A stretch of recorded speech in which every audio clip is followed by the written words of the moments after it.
Hola, hola, ¿qué tal? ¿Cómo están? ¿Cómo están todos ustedes? Estamos nuevamente aquí en Tlamantli. Estamos en Televisora Jalisco desde Guadalajara. ¿Cómo están? Qué gusto saludarlos nuevamente. Gracias por estar con nosotros, gracias por acompañarnos. Hoy tenemos un invitado especial, un invitado algo diferente. Aquí estamos nosotros haciendo arte, cultura y hoy vamos a ver algo extremo. Vamos a ver un deporte extremo. Vamos a hablar de alpinismo con mi querido Jorge Salazar. Jorge, ¿cómo estás? Qué gusto. Hola, ¿qué tal? Pues buenas tardes. Qué Pues gusto aquí, tenerte con nosotros. visitándolos. Muchas gracias por la invitación. Es que, ¿sabes una cosa, Jorge? Esto es algo muy interesante. La realidad es que el deporte en México, yo creo, no lo sé, tú me vas a desmentir, me vas a corregir. Para mí es muy difícil, creo yo, hacer algo así como tal lo que tú haces. No sé si es algo que te ayuden, que no te ayuden, que puedes, que no puedes. ¿Qué tan difícil es, Jorge? Bueno, de hecho, en general yo creo que muchas de las actividades en México son difíciles, ¿no? Sí. Parece que siempre estás remando contra corriente. Independientemente de lo que hayas logrado, mucha gente pensaría que por lo que has logrado es mucho más fácil conseguir. Incluso, por ejemplo, en la actividad que yo realizo, patrocinadores, por ejemplo, ¿no? Sí. Entonces, pero resulta que no. O sea, resulta que de todas maneras tienes que estar remando contra corriente. Y es una lástima porque finalmente yo considero que lo que para mí es un verdadero sector salud, por ejemplo, y ahorita hablando de todo lo que tenemos con esta problemática del Sí. coronavirus y de enfermedades, nos damos cuenta que ese mal llamado sistema de salud en México no es un sistema de salud, ¿no? Porque la mayoría acudimos al Seguro Social o al ISSSTE o a estos hospitales Instituciones. solo cuando estamos a punto de tener algo muy grave o ya hay algo muy grave, ¿no?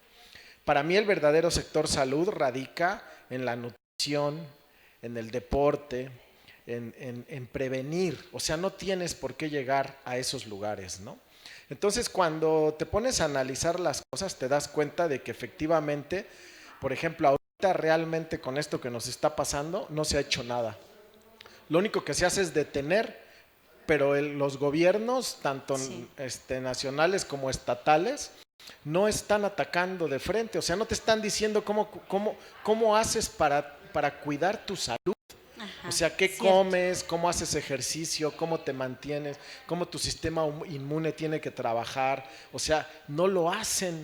cierto. Entonces nada más te dicen, te vamos a aislar, te vamos a evitar que salgas, pero así no se evita nada de Pero no te esto, ¿no? dicen el paso a Entonces, paso, ¿verdad? No te dicen exactamente. las cosas tal como para prevenir, como tú es lo que nos estás diciendo, ¿verdad? Así es. Entonces, bueno, la actividad deportiva en México lo sabemos. La mayoría de los atletas siempre estamos así luchando contra corriente, entre que si hay apoyos, entre que no llegan, entre que se quedan a medias, entre corrupción y muchas cosas, ¿no? Sí. Pero el montañismo en México es una actividad muy aparte de todo lo que se conoce como deporte convencional. El deporte convencional vendría siendo toda actividad que realiza todo deportista, Sí. o sea, incluso aquel que inicia y que dice, ay, pues hoy quiero entrenarme para correr 5 kilómetros o para 10 kilómetros y todo eso. Finalmente son deportistas, es gente que está iniciando el deporte por una cuestión de salud, a lo mejor de un reto, pero todavía no son atletas, ¿no? El verdadero atleta es aquel que se dedica en cuerpo y alma al deporte, o sea, y estamos hablando de una diferencia de hasta 4 o 5 horas de entrenamiento contra alguien normal que que hace actividad deportiva, ¿no? Entonces el montañismo sale de todo esto, y sale de todo esto porque en primer lugar no es un deporte competitivo, no es un deporte en donde te otorguen una medalla, en donde te otorguen un diploma, o sea, lo haces por satisfacción propia, ¿no? Es Lo algo haces, es personal, es algo satisfacción personal, personal. exactamente, ¿no? Y al nivel en el que yo me encuentro, pues todavía más. Sí. O sea, debemos entender, por ejemplo, ejemplo, que aquí en México la montaña más alta que tenemos pues es el Pico de Orizaba. Ajá. Y, y no es una montaña, es un volcán que mide 5.700 metros de altitud. Eso Y es. entonces, pues, no representa, la verdad, mayores retos o cuestiones, porque, pues, para darte un comparativo nada más, por ejemplo, tú puedes llegar al pie de la montaña en coche hasta lo que es el albergue de Piedra Grande, y de ahí, pues, yo lo subo más o menos en 5 horas hasta la cumbre y de bajada, ¿no? Comparado con lo que está uno haciendo en la cordillera del Himalaya, es que son 70 días de expedición, ¿no? Oh, Son 70 días sí, en donde te sales de tu casa claro. y, y todo lo que implica además esto, ¿no? Porque es toda Sí. una logística. Por ejemplo, una vez que, para que te des una idea, mira, podemos hacer de alguna manera un ejercicio mental, por ejemplo, Ajá. y decir, bueno, a ver qué sucede, ¿no? O sea, de entrada no es un proyecto de que yo hoy quise irme al Everest Sí. y mañana me voy al Everest. No, no es así. Y no es así porque estas montañas son tan grandes que no logramos dimensionar realmente lo que son, ¿no? De entrada, pues hay que pagar un permiso para subir la montaña. Y este Ah, permiso cuesta $11,000 por persona. Nada más el puro ah. permiso. Ahora, Entonces, fíjate. para no hacer mucho el cuento largo, una expedición al Sí. Everest barata por persona ronda los $35,000. O sea, estamos Wow. hablando de $700,000 por persona. Entonces, desde ahí ya hay complicaciones, ¿no? Claro, claro, porque entonces, imagínate tú, o sea, ¿cómo es que consigues todo bueno, aparte el dinero, aparte pues comes, aparte pues supongo que te tienes que preparar con anticipación meses, supongo yo, tienes que estar, no sé, tienes que viajar desde antes, meses, no sé, ¿cómo es que preparas algo así? O sea, ¿buscas Pues bueno, patrocinadores? tengo patrocinadores, o sea, ya son empresas internacionales, empresas nacionales, transnacionales incluso, que me patrocinan, ¿no? ¿Cómo te Entonces, fuiste abriendo camino en este hijo, sentido? es muy difícil. ¿Cómo fue que Fíjate que, empezaste? bueno, yo inicio a los 16 años escalando montañas, y mi primer montaña pues fue a un nivel grande, fue el Popocatépetl, ¿no? Ajá. En la Ciudad de México, Tú con eres de cinco la mil ciudad, tú Yo eres de soy la de la Ciudad de Ciudad de México. México.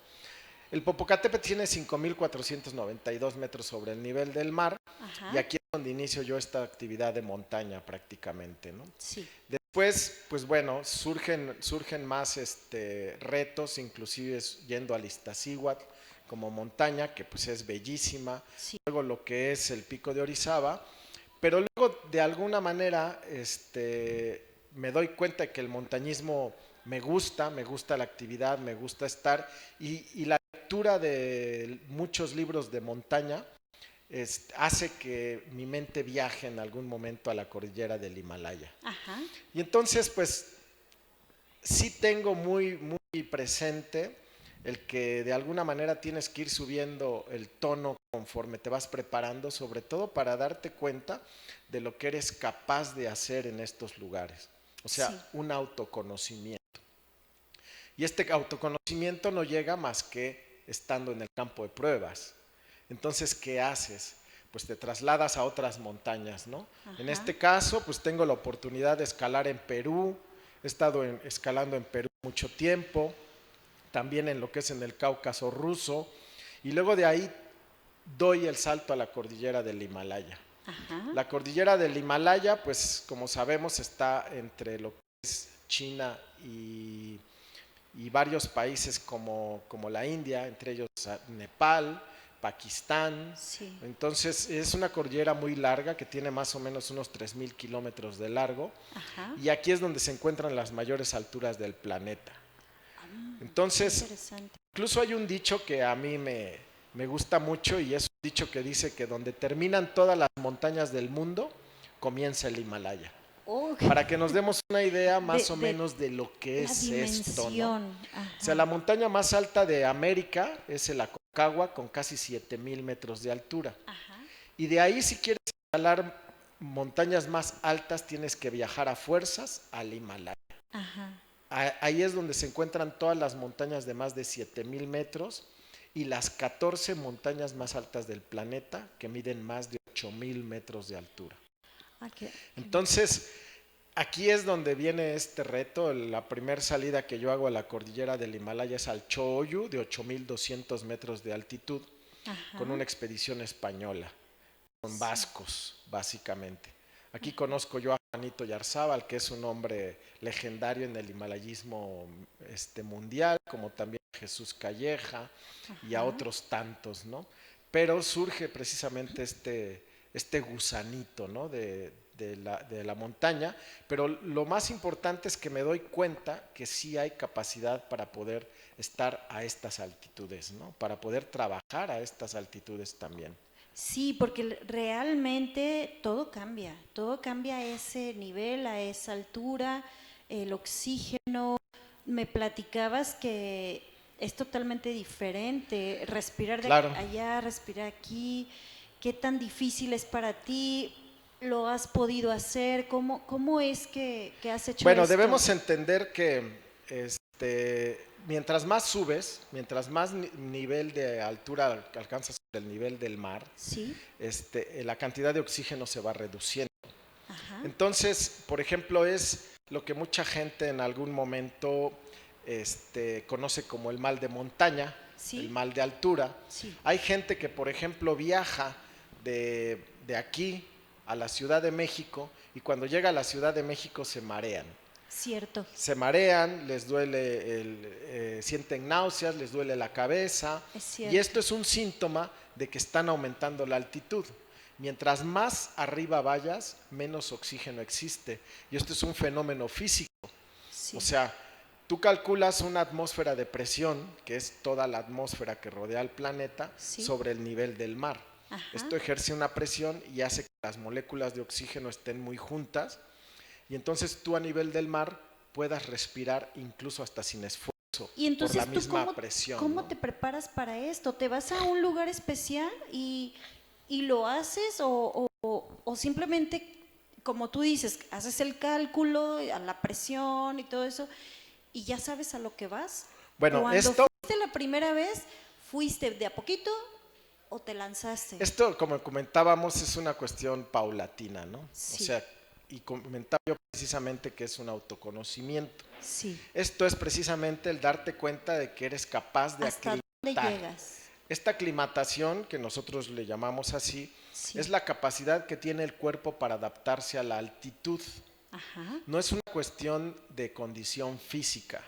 O sea, No, por ejemplo, es diferente. hay gente que tiene muy buena condición física, pero no aclimata. O sea, sube a cierto nivel, a 5,000 metros, y se siente mal. Sí, O cierto. sea, esto es una respuesta genética. Sí, Hay gente que incluso fuma, por ejemplo, pero se adapta muy bien a la altura, su organismo responde a la falta de oxígeno muy sí, rápido, sí. echa a andar los mecanismos de adaptación y se está muy bien a la gran altitud, ¿no? Entonces, esto en mi caso, ya existe por los antecedentes de estar escalando montañas. O sea, es algo que tú le puedes ir diciendo a tu cuerpo que vas a realizar. Ahora voy Es a un hacer entrenamiento. un mayor esfuerzo y tu cuerpo responde. Ahora va más y tu Es cuerpo más o responde. menos igual. O sea, de hecho, en los entrenamientos de eso se trata, ¿no? Un entrenamiento es precisamente tratar de irle dando al organismo, a tu mente, a tu espíritu y a todo lo que te rodea como ser, condiciones similares al lugar en donde vas a estar. ¿Para qué? Para que cuando llegues a ese lugar el cuerpo diga, ah, esto ya lo conozco. Para esto tú ya lo estudiaste, ya lo viste, ya, o sea, me refiero a que antes de ir a ese lugar, cuando vas por primera vez, tú te preparaste, lo estudiaste, lo viste, Sí, claro, te documentaste y exactamente, entonces fue que ahora sí lo voy a hacer. Estás así en es. constante entrenamiento. Sí, claro, o sea, yo entreno diario, entreno más o menos un promedio de entre 4 y 5 horas diarias. Ajá, O sea, prácticamente, pues bueno, yo vivo de esto. O sí, sea, soy un montañista profesional, ¿no? sí. Con 10 expediciones ya a la cordillera del Himalaya. Entonces, se dice muy fácil, pero es toda Sí, una vida, ¿no? eso O es lo que te sea, iba a decir. O sea, Es toda una vida esto, son proyectos de toda la vida. porque nosotros que estamos ajenos a todo eso, podríamos pensar pues que de eso no se vive, ¿verdad? Podríamos pensar, bueno, alguien que hace montaña o que hace un deporte extremo, pues digo, a veces ni siquiera lo tomamos en cuenta cuando es algo tan importante, tan saludable sobre todo, ¿no? Pues es como todo, ¿no? Yo creo que incluso, yo creo que viendo las cosas sobre el papel y dándonos cuenta de cómo son las cosas, lo que realizas lo haces por una satisfacción personal. Sí. No debes realizarlo pensando en la aprobación de nadie, ¿no? Claro. O sea, yo creo que debe ser algo que tú dices, esto lo quiero hacer y es porque a mí me llena y porque lo quiero hacer. Sí. Pero no es porque le voy a presumir a alguien o voy a andarle diciendo a medio mundo lo que realmente hago, ¿no? Cierto. Entonces, de entrada desde ahí, y esto lo he aprendido a lo largo de la vida, ¿no? Sí. O sea, como dice por ahí uno de los refranes de Gandhi, ¿no? Cuando llegas a la cima, te das cuenta que hay otras montañas por conquistar, ¿no? Cierto. Entonces, esto te hace pensar que efectivamente lo único que estás haciendo es superándote a ti mismo. O sea, es una competencia propia, individual, ir ¿no? por Sin más. nadie más. Sí. Pero es superarte día tras día, ¿no? O sea, es ir subiendo el volumen, es adaptarte, es autoconocimiento, es cómo lo aplicas en el quehacer diario y en la vida diaria, porque finalmente a estos niveles de montaña, te comentaba ahorita, por ejemplo, y no es por menospreciar, por ejemplo, estos volcanes mexicanos que tenemos, pero no se comparan en nada a la cordillera del Himalaya, ¿no? O sea, no hay ni un punto de comparación, o sea, así de simple. Claro. Te comentaba que yo puedo llegar al albergue de Piedra Grande en el pico de Orizaba, subir en 5 horas y estar de regreso, ¿no? En el mismo día. Ajá. O sea, en menos de 24 horas estoy de regreso en mi casa.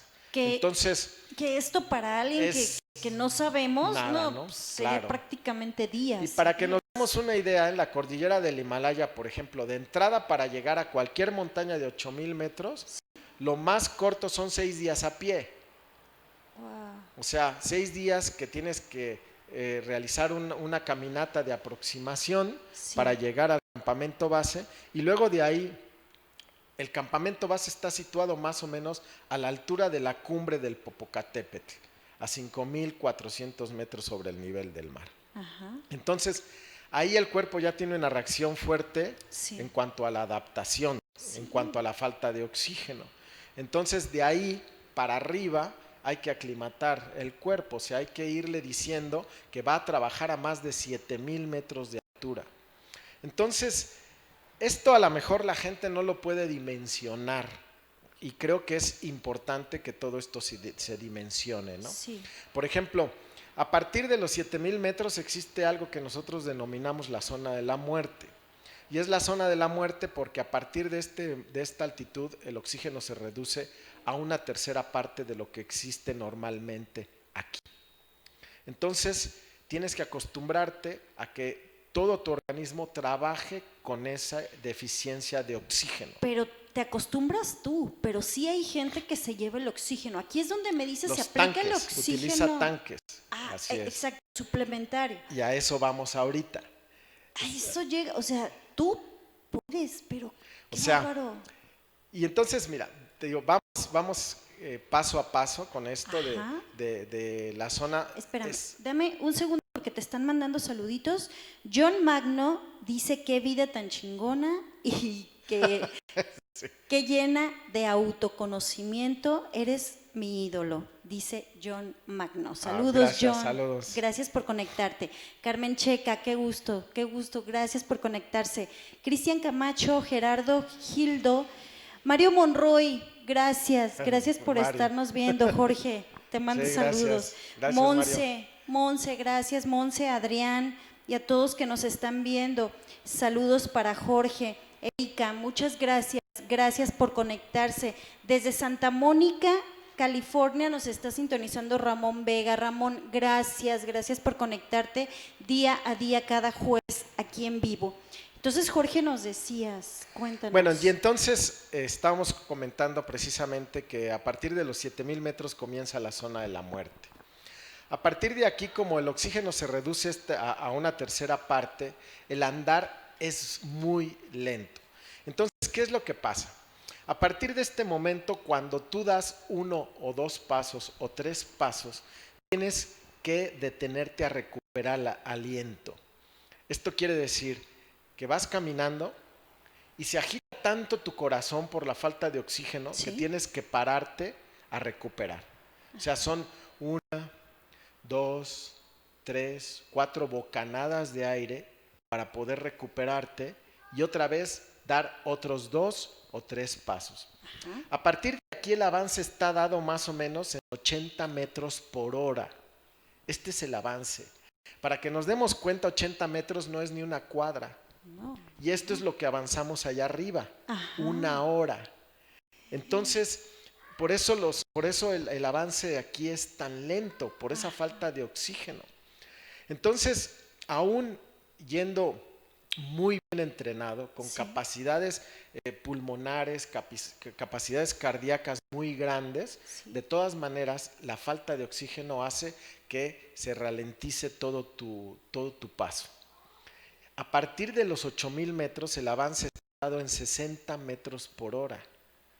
O sea, cuando a ti te faltan 200 metros para llegar a la cima, por ejemplo, debes pensar que si estás en 80 metros por hora o 60 metros por hora, estamos hablando de 3 horas y media para poder llegar a la cima, a más de 8,000 metros de altura.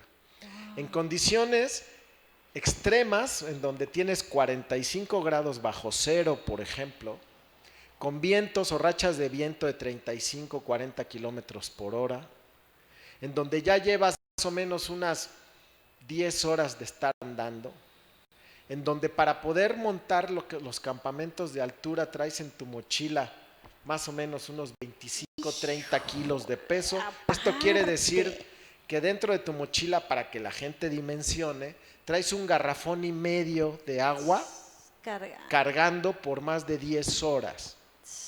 Entre 10 y 12 horas, entre campo y campo, para poder alcanzar una cumbre de más de 8,000 metros. Entonces, aquí es donde efectivamente te das cuenta de que no es una actividad común.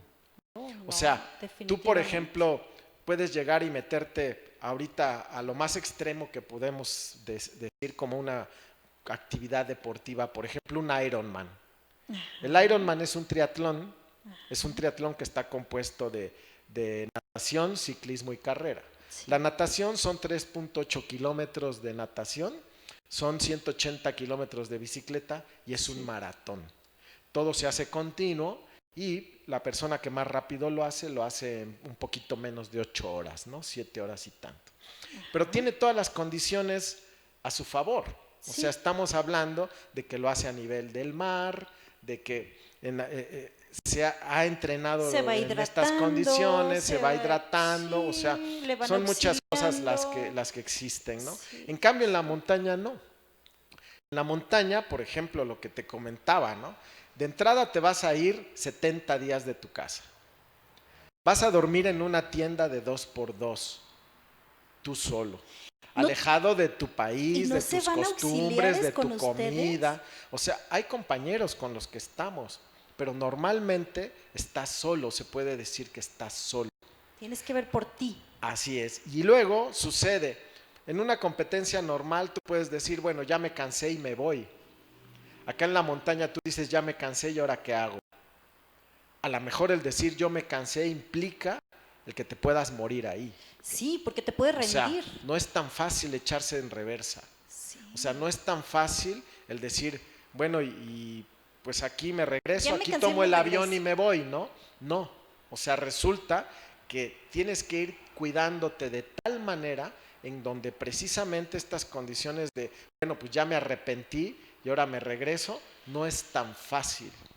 Por lo que comentábamos precisamente, ¿no? Son 6 días o 8 días a pie, son 45 días en un campamento base en donde estamos adaptando, en donde estamos viviendo, para ir armando los campos superiores para poder llegar y alcanzar la cumbre de una de estas montañas, ¿no? Sí. Entonces, esto se aplica en la vida. Yo creo que el andar en la montaña es prácticamente la vida de cada uno de nosotros, ¿no? Todo nace primero como un sueño de querer lograr algo y después con este autoconocimiento de convencerte de que puedes lograr las cosas.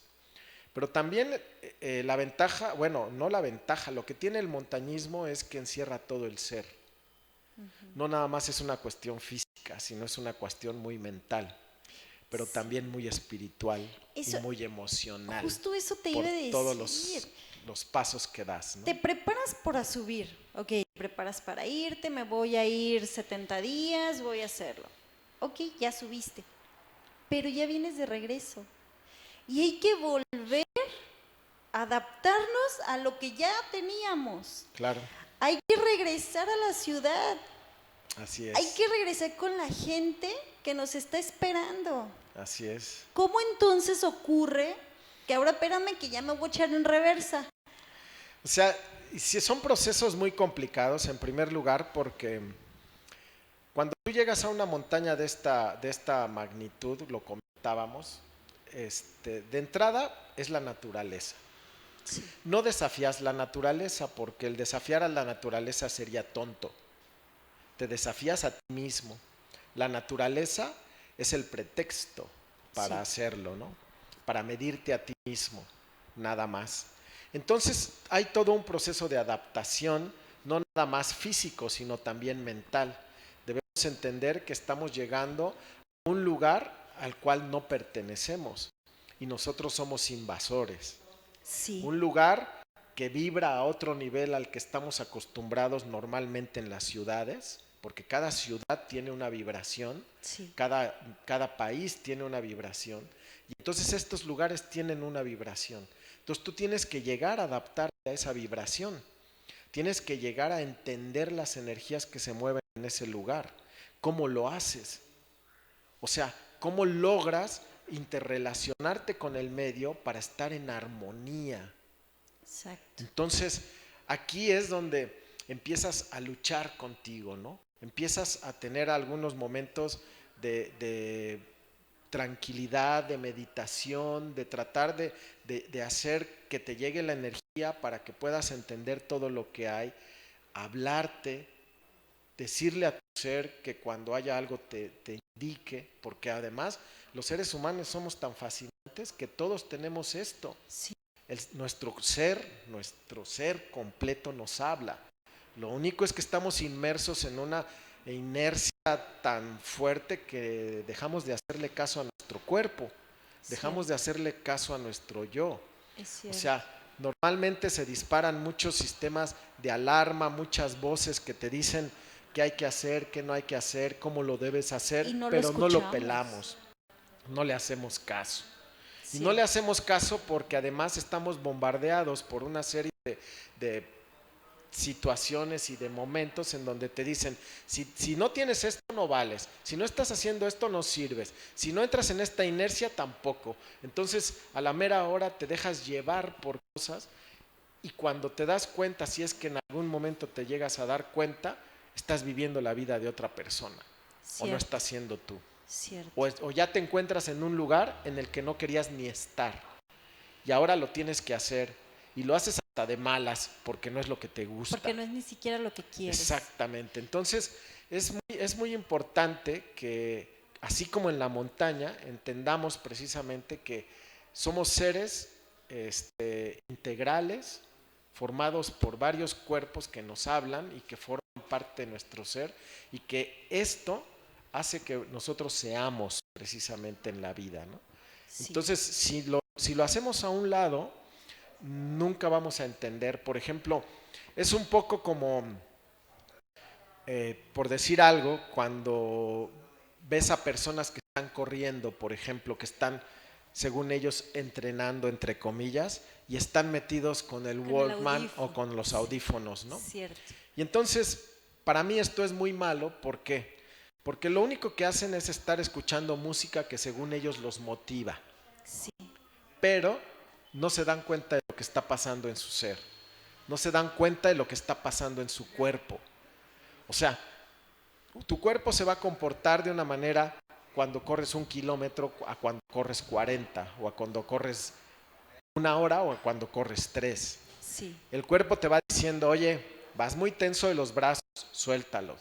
Oye, me está doliendo el dedo chiquito del pie derecho, suéltalo. Sí. Oye, tu ritmo respiratorio ya cambió. Oye, tienes este problema.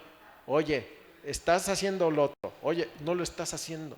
Cierto. Entonces, ¿dónde está el entrenamiento? ¿Y El sabes? entrenamiento es contigo mismo, no es con nadie más. Es cierto, y todo el tiempo estamos provocando situaciones para entonces ese ruido, y pensamos en media hora tengo que hacer esto, en 15 minutos voy a hacer esto, y todo el tiempo estamos provocando situación, no nos estamos escuchando.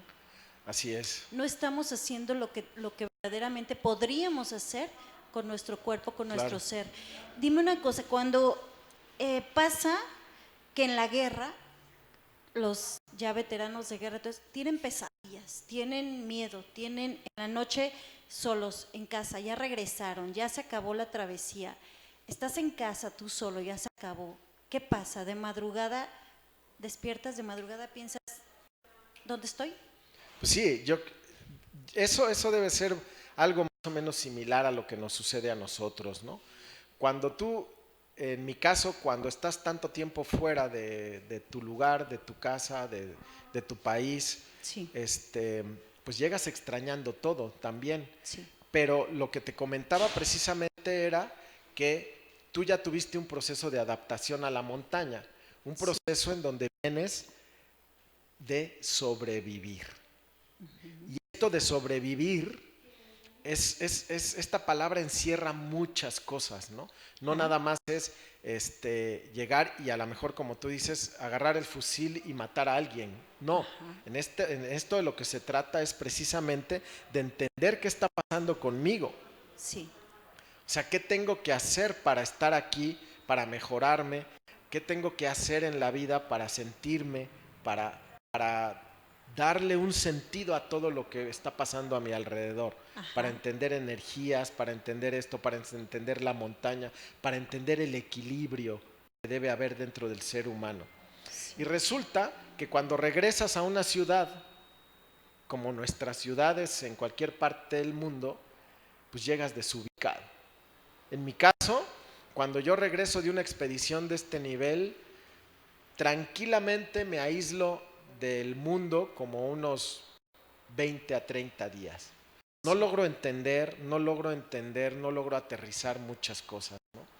O sea, yo vengo de sobrevivir, vengo de estar conmigo, vengo de hablarme, vengo de comulgar con la naturaleza, vengo de entender otras energías, vengo de luchar.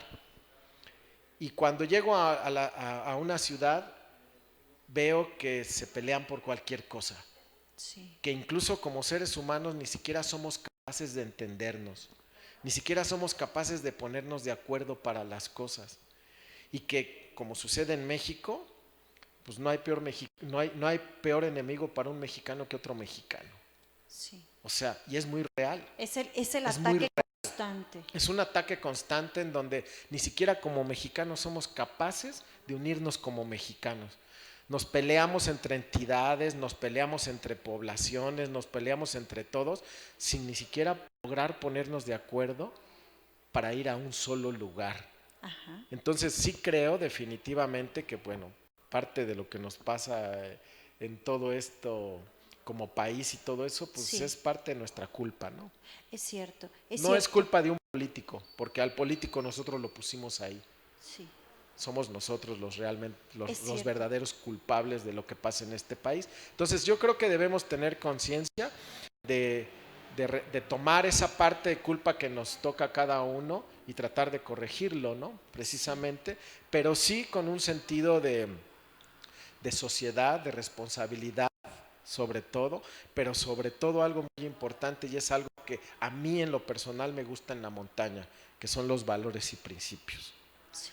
En la montaña no puedes hacer trampa porque te engañas a ti mismo. A ti mismo, sí. Entonces, siempre he dicho que tú no puedes amar a alguien no eres capaz de amarte a ti mismo.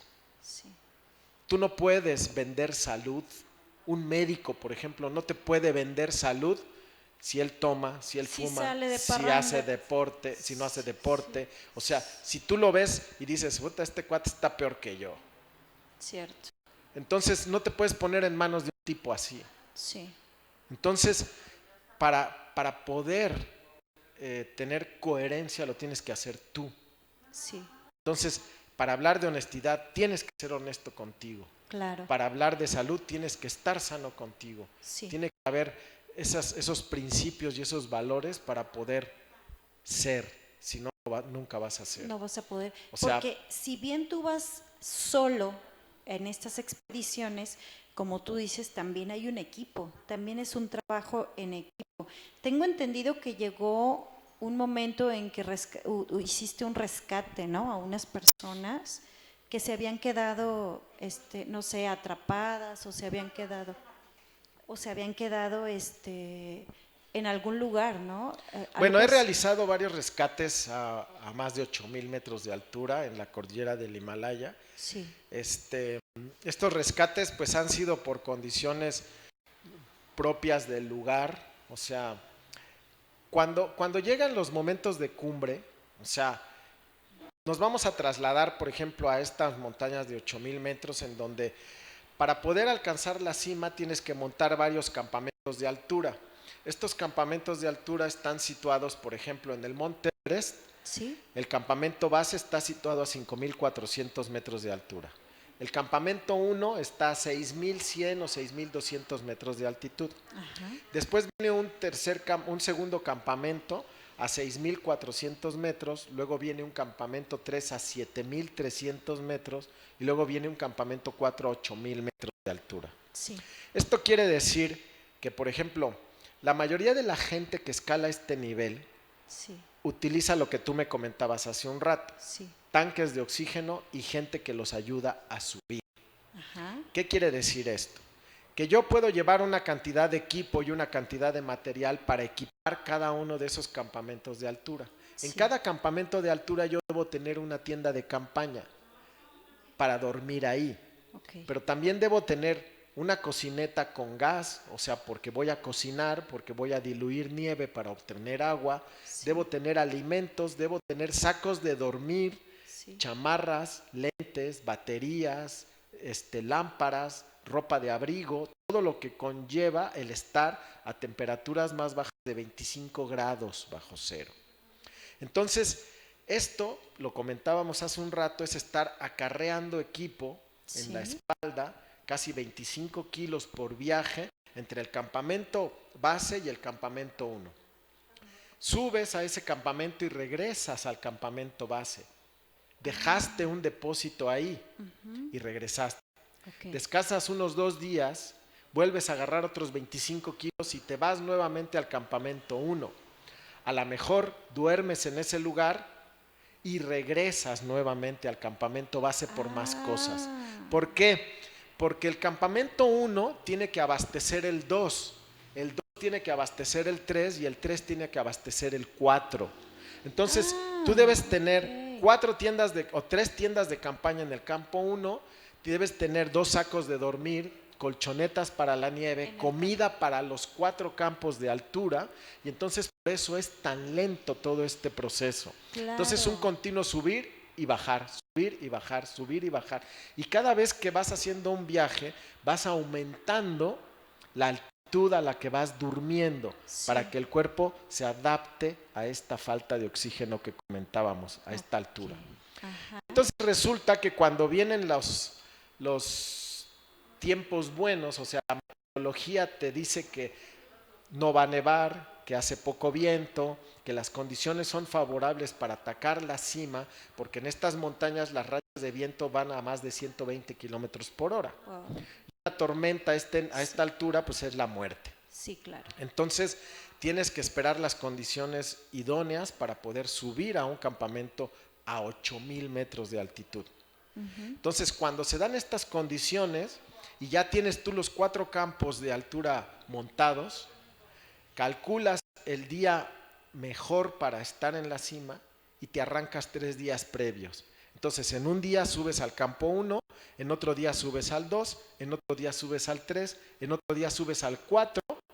En el 4 vas a la cumbre y regresas a dormir al 4. Ok.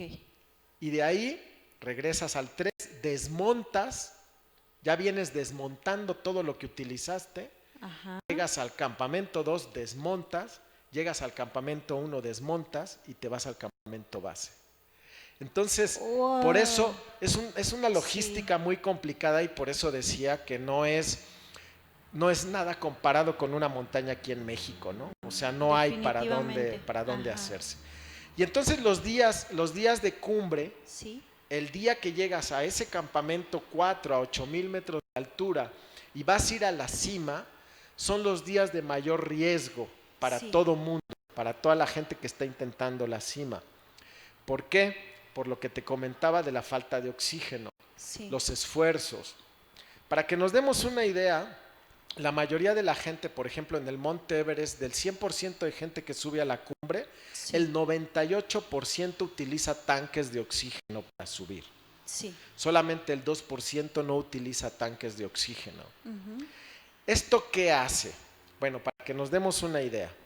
Si tú sales del campamento 4 a 8,000 metros de altura y vas a 8,850 metros, la gente que lleva tanques de oxígeno va a alcanzar la cumbre más o menos en 7 horas.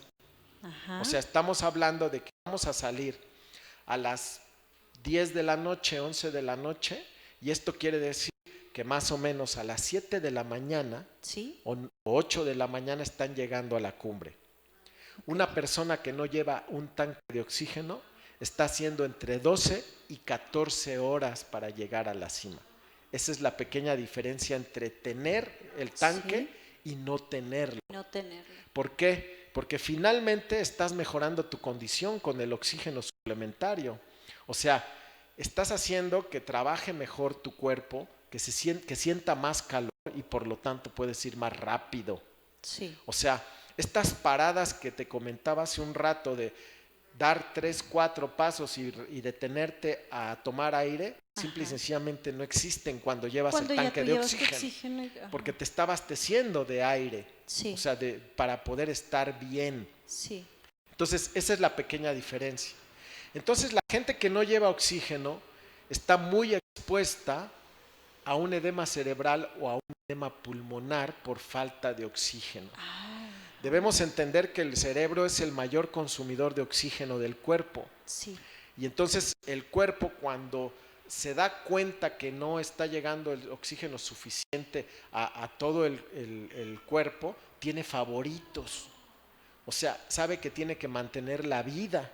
Entonces, ¿qué hace? Le resta importancia a ciertas partes, como son las manos, como son los pies. Entonces, eso no me importa para vivir. A mí lo que me importa para vivir son los órganos vitales, los pulmones, el corazón, cerebro, los pulmones y el cerebro. Pero también no tener suficiente oxígeno para procesar, los pulmones sufren. Ajá. Esto quiere decir que los alvéolos pulmonares, al no tener oxígeno para procesar, se revientan.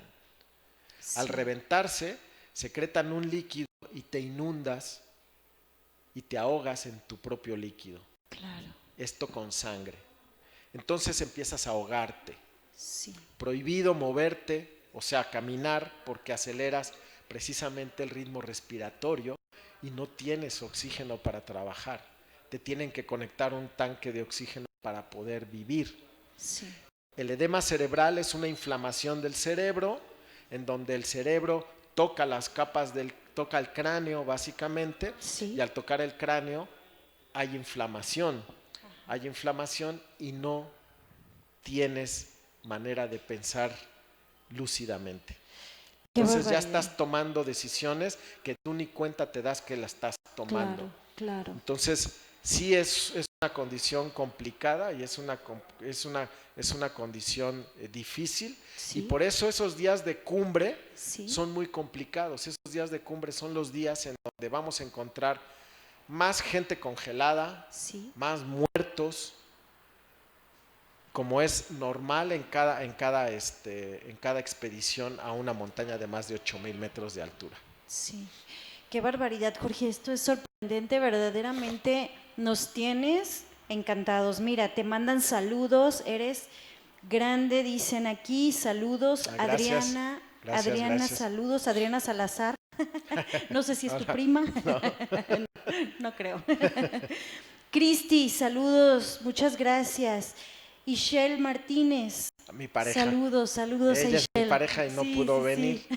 Que Pensamos iba a que estar estarías aquí, Ishel. Sí, sí, sí. Gabriela Martínez, Andrea, qué gusto saludarnos.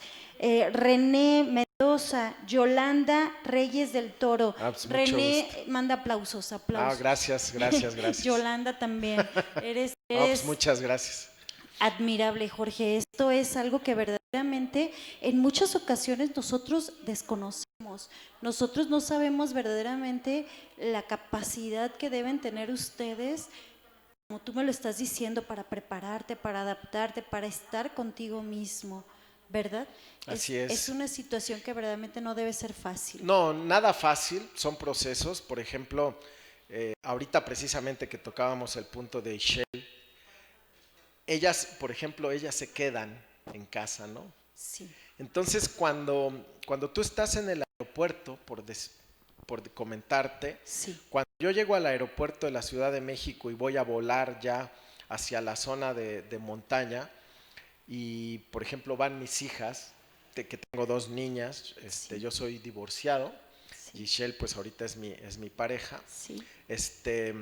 Cuando yo me despido de estas gentes cercanas a mí, Qué difícil. es un momento complicado porque puede ser que no los veas de regreso.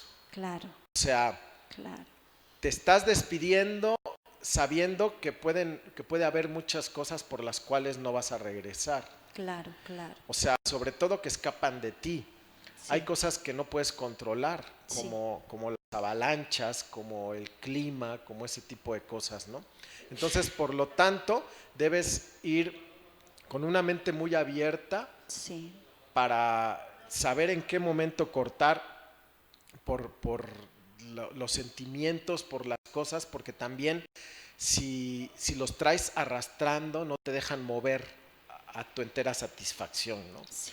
Por ejemplo, en el campamento, entre el campamento 1 entre el campamento base y el campamento 1 en el Monte Everest, Sí. hay una zona que nosotros llamamos la zona de Seracs.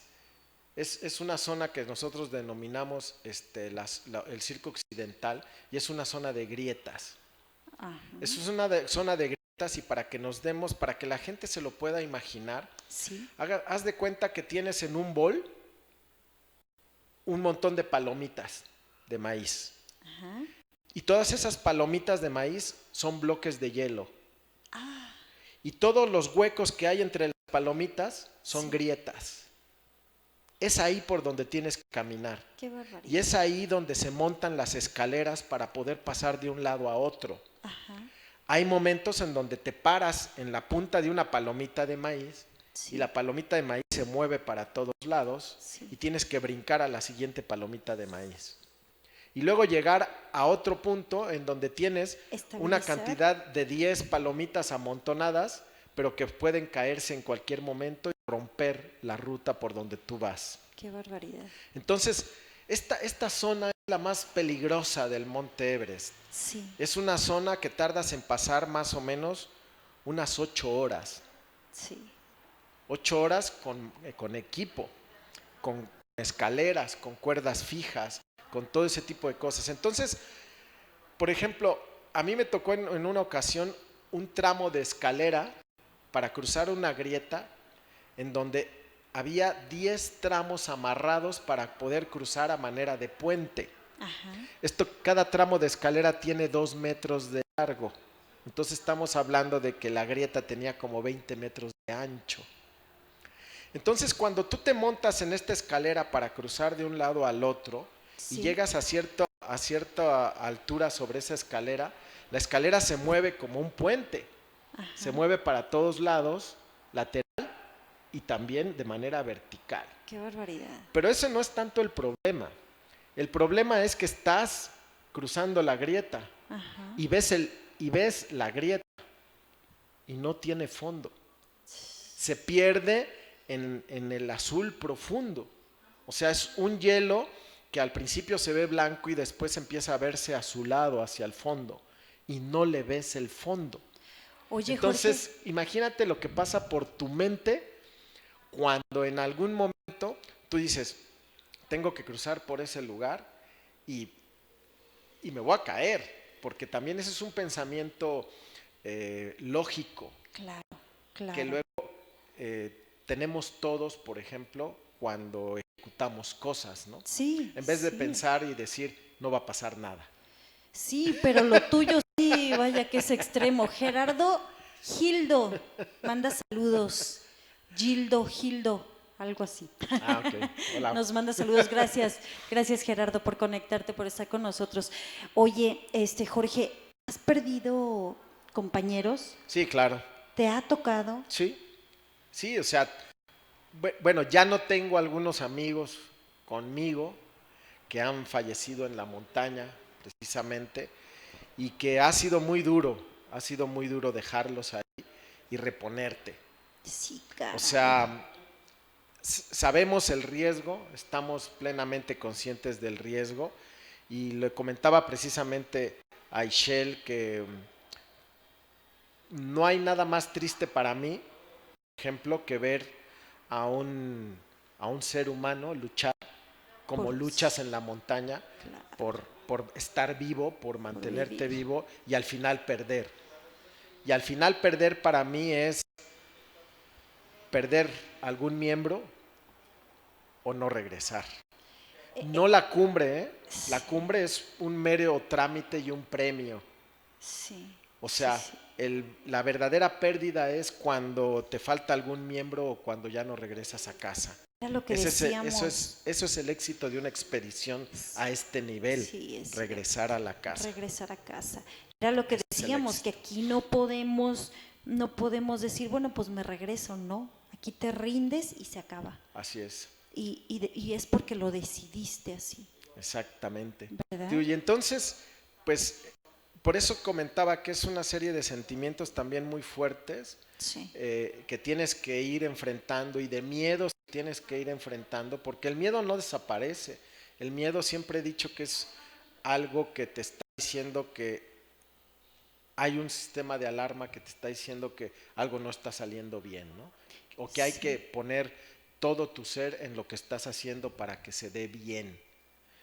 Entonces, yo desconozco, por ejemplo, yo sé mi sentir, Sí, sé a lo que me enfrento, sé a lo que voy, sé, pero las gentes que se quedan aquí no. ajá. Ellos no saben lo que estoy Claro, viviendo. claro. Y O se sea, quedan con esa angustia, esa preocupación. exacto, ¿no? Y entonces, por ejemplo, a mí me pasó en algún momento, por ejemplo, con Michelle, el año Sí, pasado que estuve en la zona del Everest, sí, precisamente, en donde hablábamos por teléfono y le comentaba yo lo que me pasaba y lo que no me pasaba y todo, ¿no? Ella sí. se lo imaginaba, Ajá. pero cuando llego yo aquí precisamente a Guadalajara y platico con ella y me dices ese sentir, pues no te lo imaginas así, ¿no? Claro, O claro, sea, no sabes lo que está pasando por la mente de tus seres queridos, claro. como por la mente de mis hijas. Sí, O sea, definitivamente. una tiene 24 años, la otra tiene 21. Y esa Y angustia también constante. ellas son de las que dicen, bueno, pues mi papá se dedica a esto, pero no sé si lo voy a ver de regreso. Cierto, Y cierto. entonces ellas van siguiendo la expedición, pero tampoco tienen esa capacidad para imaginarse porque Sí. escapa de toda dimensión esto que se hace, ¿no? No Jorge, hay medida. se nos está acabando el tiempo. Yo te agradezco verdaderamente. Roberto González te manda Ah, felicitaciones. muchas Te gracias, gracias. agradezco muchísimo que nos No, acompañaste. gracias por la Te invitación. agradezco todo esto que nos compartiste, este conocimiento. La verdad es que a todos estamos sorprendidos Sí. con tu trayectoria, con esto tan grande que estás haciendo y esto que estás haciendo por ti mismo. Y el orgullo que nos da que seas mexicano y el orgullo que nos da que estés entre nosotros, no te lo imaginas tampoco. No, pues muchas gracias por la invitación, pero sobre todo porque si algo tengo cierto en todo esto es que los mexicanos somos personas muy fuertes. Sí. y somos capaces de hacer cosas muy grandes. Yo creo que nada más es una cuestión de querer, es una cuestión de ser realmente contigo Prepararnos. lo que sientes, ser humilde ante las cosas, porque esto hace que aprendamos, porque esto hace que todo lo que nos llega se asimile y efectivamente se logre un crecimiento, porque el ego mal aplicado es muy mal compañero, muy mal compañero. Gerardo Gildo comenta muy Ah, pues valiente, muchas Jorge. gracias. Muchas gracias. Y estoy de acuerdo con él. Muchas gracias, gracias por acompañarnos, gracias por este día. Nos vemos la semana que entra, el jueves, aquí en Tlamantli, en Televisora Jalisco. Síganos en redes, búsquenos en YouTube, queda grabado. Le agradecemos mucho sus vistas, sus likes. Búsquenos en las casas culturales. En Casa Calavera tenemos eventos los sábados, viernes y sábados hay eventos en Casa Calavera. Les agradezco muchísimo su compañía, gracias por estar siempre con nosotros. Seguimos y nos vamos.